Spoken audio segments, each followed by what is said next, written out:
Saudações, queridos companheiros. Eu sou o Sancler.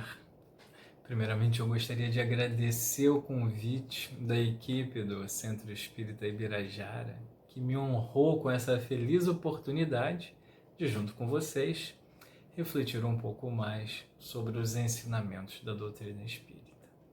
Hoje, vamos falar sobre a Lei do Progresso, que é abordada no capítulo 8 da terceira parte do Livro dos Espíritos, capítulo este que trata das leis morais. Nesses estudos, abordaremos as questões 776 a 785. O capítulo começa com a questão 776, falando sobre o estado de natureza e a lei natural, onde Kardec questiona se ambos seriam a mesma coisa.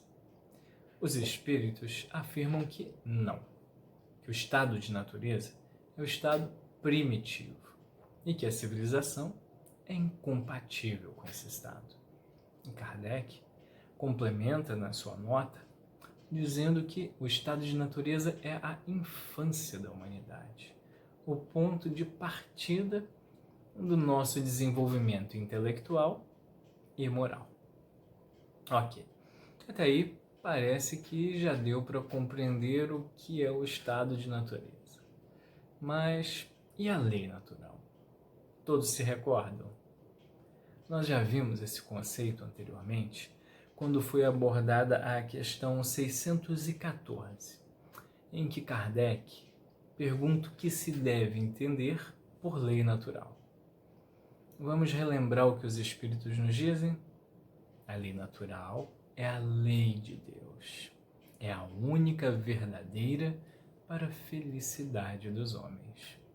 Indica-lhe o que deve fazer ou não. E ele só é infeliz porque dela se afasta. Não é à toa que Kardec complementa que a lei natural rege a humanidade inteira. E o homem se melhora à medida que melhor compreende e pratica essa lei. Lei que não temos como ignorar, pois bem sabemos, como nos diz a questão 621, que a lei de Deus está escrita na nossa consciência. Então, podemos perceber que a maior parte dos nossos sofrimentos é causada porque nos afastamos da lei de Deus. Mas, em contrapartida, quanto mais a compreendemos e praticamos, melhores e mais felizes nos tornamos. E com o grande alento da certeza de que toda essa melhora que conquistamos para nós é herança vitalícia. Ou seja, não perdemos nunca, nem quando desencarnamos. Fato que corrobora com a pluralidade das existências. Imaginem vocês, toda vez que desencarnássemos e depois voltássemos ao veículo da carne, tivéssemos que reaprender tudo de novo. Não evoluiríamos nunca, não é mesmo? E Kardec, na questão 778, pergunta se o homem pode retrogradar para o estado de natureza. E os espíritos afirmam categoricamente que não, que o homem deve progredir incessantemente e que retrogradar seria negar a lei do progresso. Vale lembrar também o que nos dizem os espíritos nesse tocante na questão 118, em que Kardec indaga se os espíritos podem degenerar. É afirmado que não. Podem permanecer estacionários, mas não retrogradam. Ou seja, por mais que pareça que as coisas estão piorando de uns tempos para cá, nós nunca regredimos. Sempre estaremos em evolução, embora, em alguns momentos, permaneçamos estacionários. E mesmo que queiramos, por vontade própria, tentar deter esse progresso, vimos que, como nos falam os espíritos na questão 781, em que Kardec pergunta se é permitido ao homem deter a marcha do progresso, os espíritos dizem que não. Podemos apenas entravá-la, algumas vezes, mas não detê-la, pois, como complementa Kardec, o progresso é uma condição da natureza humana e ninguém tem o poder de opor-se a ele. É uma força viva que as más leis podem retardar, mas não podem sufocar. Quando essas leis se tornam incompatíveis com o progresso, elas são aniquiladas juntamente com aqueles que se esforçam por mantê-las. E ainda reforçam os espíritos na questão seguinte, 782, em que diz que os que fazem entrave ao progresso assemelham-se a pequenas pedras que, colocadas debaixo da roda de uma grande viatura, não a impedem de avançar. Sentiu o drama, né? Não adianta resistir à inexorável lei do progresso. Mas e como se dá esse avanço? É disso que tratam as questões seguintes, que falam sobre a marcha do progresso. Na questão 779, Kardec indaga se o homem colhe em si mesmo a força para progredir ou se o progresso é apenas fruto de um ensinamento. E nos é exposto que o homem se desenvolve por si mesmo, naturalmente, mas que nem todos progridem ao mesmo tempo e do mesmo modo. Então que os mais adiantados auxiliam o progresso dos outros por meio do contato social. Não é à toa, Aristóteles já afirmava há mais de 300 anos antes de Cristo que somos seres sociais, né? Precisamos uns dos outros. E o capítulo 25 do Evangelho segundo o Espiritismo, no item Ajuda-te a ti mesmo, que o céu te ajudará, ele ainda corroborar com essa resposta, nos dizendo que, do ponto de vista terreno, a máxima buscai e achareis é análoga a esta outra, ajuda-te a ti mesmo, que o céu te ajudará. É o princípio da lei do trabalho e, por conseguinte, da lei do progresso. Porquanto, o progresso é filho do trabalho, visto que se põe em ação as forças da inteligência. Então, verificamos aí que nós somos artífices do nosso próprio destino e nos desenvolveremos em maior ou menor grau com a rapidez ou a vagareza proporcionais à consonância com que o uso do nosso livre-arbítrio se encontre com as leis de Deus.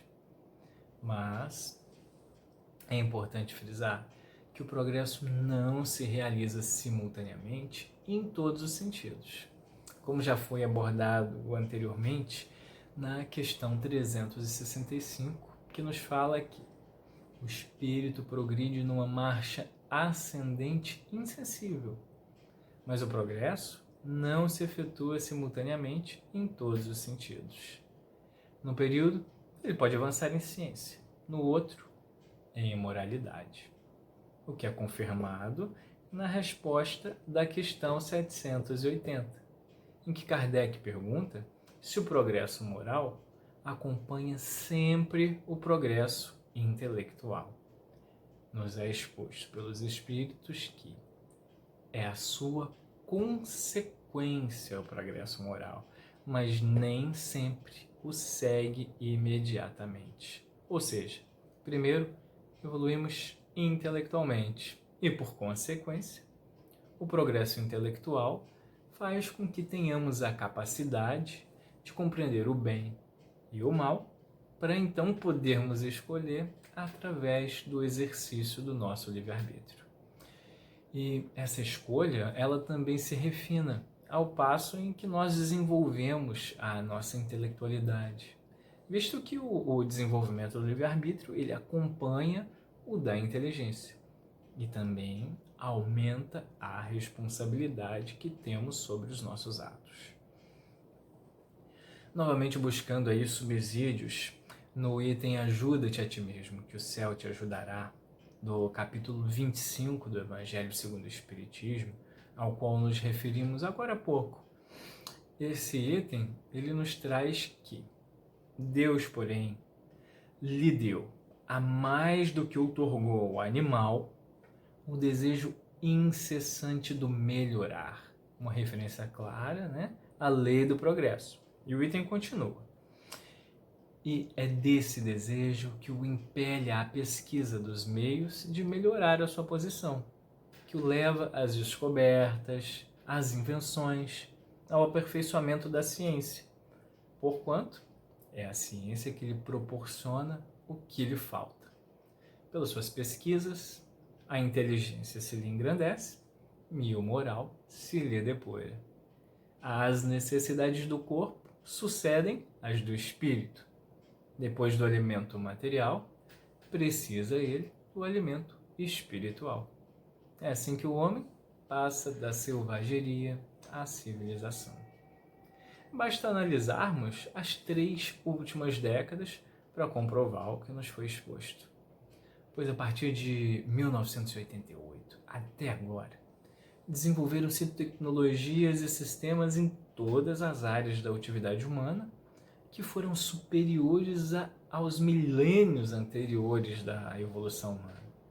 Em 30 anos, nós fomos capazes, cada um com a sua aptidão e na soma da criatividade, talento e dedicação, de revolucionar a vida humana em todos os sentidos, na área tecnológica e do conhecimento. Isso é um indicador do quanto progredimos em inteligência, mas não significa que progredimos na mesma proporção em moralidade. Muitas vezes se confunde conhecimento com sabedoria, né? Imaginando que ambos são a mesma coisa, mas não o são. Acumular conhecimento não é sinônimo de sabedoria. O desenvolvimento do conhecimento está ligado ao progresso intelectual. E o desenvolvimento da sabedoria, a vertente do progresso moral, que se refere à conduta e ao sentimento. É o seu aprimoramento, o ajuste do sentimento ao ideal do belo e do bem. A sabedoria já é algo que a gente aprende com a vida, pelos princípios de Deus. Podemos dizer que a sabedoria é a inteligência espiritual desenvolvida e aplicada. Inclusive, Hermínio de Miranda, em um dos seus livros, diz que a sabedoria é a capacidade de utilização ética da inteligência e dos conhecimentos. Podemos utilizar também a história das 3 peneiras de Sócrates como exemplo desse paralelo entre conhecimento e sabedoria. Com certeza alguns de vocês já conhecem a história que diz: um homem, ele foi ao encontro de Sócrates, levando ao filósofo uma informação que julgava de seu interesse. Ele diz: quero contar-te uma coisa a respeito de um amigo teu. Espera um momento, disse Sócrates. Antes de contar-me, quero saber se fizesses passar essa informação pelas 3 peneiras. 3 peneiras? O que queres dizer? Vamos peneirar aquilo que quer me dizer. Devemos sempre usar as 3 peneiras. Se não as conheces, presta bem atenção. A primeira é a peneira da verdade. Tens certeza de que isso que queres dizer-me é verdade? Bem, foi o que ouvi outros contarem. Eu não sei exatamente se é verdade. A segunda peneira é a da bondade. Com certeza deves ter passado a informação pela peneira da bondade. O que tens a me dizer? É bom ou não? Envergonhado, o homem respondeu: devo confessar que não. A terceira peneira é a da utilidade. Pensaste bem se é útil o que vieste falar a respeito do meu amigo? Útil? Na verdade, não. Então, disse-lhe o sábio, se o que queres contar-me não é verdadeiro, nem bom, nem útil, então é melhor que o guardes apenas para ti. Moral da história: se as pessoas usassem desses critérios, seriam mais felizes e usariam seus esforços e talentos em outras atividades antes de obedecer ao impulso de simplesmente passá-los adiante. Então, nós já podemos perceber que o nosso progresso se dá aí em duas vertentes: progresso intelectual e progresso moral. E Kardec inquire na questão 783 o seguinte: o aperfeiçoamento da humanidade segue sempre uma marcha progressiva e lenta? E aí podemos perceber na resposta dos espíritos que a marcha do progresso às vezes precisa de um combustível extra para que seja acelerada quando a humanidade não caminha na velocidade evolutiva em que deveria caminhar. Eles dizem que há o progresso regular e lento, que resulta das forças das coisas. Quando, porém, um povo não progride tão depressa quanto deveria, Deus o sujeita de tempos em tempos a um abalo físico ou moral que o transforma. Podemos nos perguntar, inclusive, analisando o momento atual pelo qual passamos, em que a pandemia assola todo o planeta Terra, se isso não seria uma ferramenta para acelerar a nossa transformação, visto que sabemos que o planeta Terra está fazendo a transição do estágio de planeta de provas e expiações para planeta de regeneração. Sobre essa resposta, os espíritos ainda complementam, dizendo que o homem geralmente não percebe nessas comoções senão a desordem e a confusão e a confusão momentâneas que oferecem nos seus interesses materiais, né? Mas aquele que eleva o pensamento acima da sua própria personalidade admira os desígnios da providência que do mal faz sair o bem. É a tempestade, é o furacão que saneia a atmosfera depois de a ter agitado com violência. E a questão 784 encerra nos mostrando que é preciso que o mal chegue ao excesso para tornar compreensível a necessidade do bem e das reformas. Então, já vimos que não podemos deter a lei do progresso, que é inexorável. Podemos apenas lhe colocar entrave. Mas quais seriam esses entraves? Esse foi o tema da questão 785, na qual Kardec indaga qual o maior obstáculo ao progresso. E nos são aí apresentados nessa resposta os dois maiores males da humanidade, de onde provém todos os outros, que é o orgulho e o egoísmo, que, segundo os espíritos, são os maiores obstáculos ao progresso moral, pois o intelectual avança sempre. Chamam-nos a atenção para que não nos enganemos, pois à primeira vista parece mesmo que o progresso intelectual ele redobra a atividade do orgulho e do egoísmo, desenvolvendo a ambição, o gosto das riquezas, mas que, por sua vez, incitam também o homem às pesquisas que lhe esclarecem o espírito. E é assim que tudo se interrelaciona, tanto no mundo moral quanto no mundo físico, e que do próprio mal pode nascer o bem. Que possamos, então, lutar ferrenhamente para curar em nós as chagas do orgulho e do egoísmo que constituem os maiores entraves à nossa evolução. Pois o orgulho, ele configura entrave ao progresso intelectual e o egoísmo dificulta o progresso moral. Pois, se eu sou orgulhoso, eu me considero superior aos outros, mais inteligente, então eu nem presto atenção aos outros. E se alguém discorda de mim, essa pessoa obrigatoriamente está errada. Eu tenho, nesse caso, uma dificuldade em aprender, pois eu já me acho muito bom. Enquanto o egoísmo é uma atenção toda focada no meu bem-estar, nas minhas necessidades pessoais. Tudo que é meu é mais importante. Precisamos, então, cada dia mais, buscar o antídoto da humildade para combater o orgulho, nos espelhando no modelo de Jesus, um líder servidor que, com a sua humildade, lavou os pés dos apóstolos e ainda liderou e continua liderando milhares de almas como nosso governador planetário. E também precisamos buscar o antídoto da caridade no combate ao egoísmo. Pois, como traz aqui a questão 788, a luz mata as trevas e a caridade mata o egoísmo.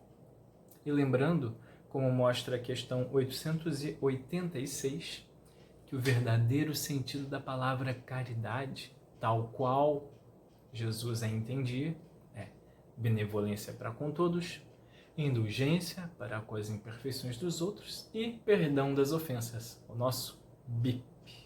É termos compaixão pelo próximo, pois uma das grandes alavancas do progresso moral é a compaixão. Se configura a porta de entrada para a caridade.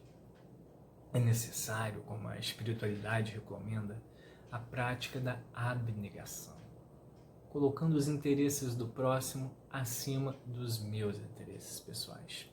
Assim, conseguiremos vencer o egoísmo. E é trabalhando a extinção desses dois males, começando pelo nosso lar, onde somos mais desafiados nesses quesitos, que alcançaremos voos mais longos até a prática da lei de amor e caridade se tornarem naturalmente extensíveis a todos que passarem em algum momento pelo nosso convívio.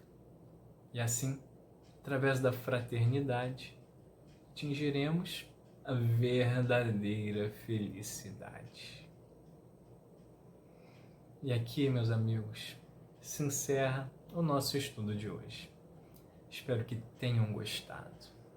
Agradeço a atenção, a paciência de todos e me despeço com um abraço fraternal a cada um de vocês. Até a próxima!